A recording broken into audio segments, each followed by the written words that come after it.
So ఈరోజు మనం CTS అంటే కార్పల్ టన్నల్ సిండ్రోమ్. అసలు what is CTS?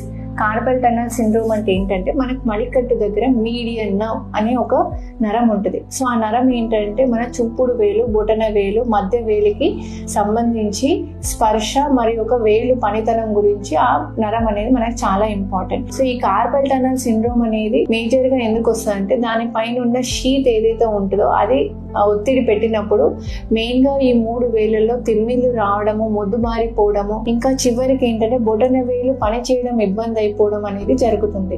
So carpal tunnel syndrome కి ట్రీట్మెంట్ అనేది 2 రకాలు ఉంటుంది. ఒకటి ఏంటంటే ఫస్ట్ దాన్ని ఎట్లా డయాగ్నోస్ చేయాలి, తిమ్మిళ్ళు వచ్చినప్పుడు, లేదంటే కొంతమందికి ఏంటంటే మడికట్టు దగ్గర నొప్పి, మోచేయిలో నొప్పి, ఈవెన్ భుజంలో నొప్పి, మెడలో కూడా నొప్పి వరకు కూడా సిటిఎస్ వల్ల జరగడం జరుగుతుంది. దీనికి మనం డయాగ్నోస్ ఎలా చేస్తాము అంటే నార్మల్ గా నర్వ్ కండిషన్ స్టడీలో నర్వ్ అనేది ఎంత వరకు ఇబ్బందిగా ఉంది, ప్లస్ అల్ట్రాసౌండ్ చేసినప్పుడు మడికట్టు దగ్గర సైజ్ ఆఫ్ నర్వ్ అనేది ఎంత పెరిగిందా అని బట్టి సిటిఎస్ ఉందా లేదా అనేది మనం డయాగ్నోస్ చేస్తాం.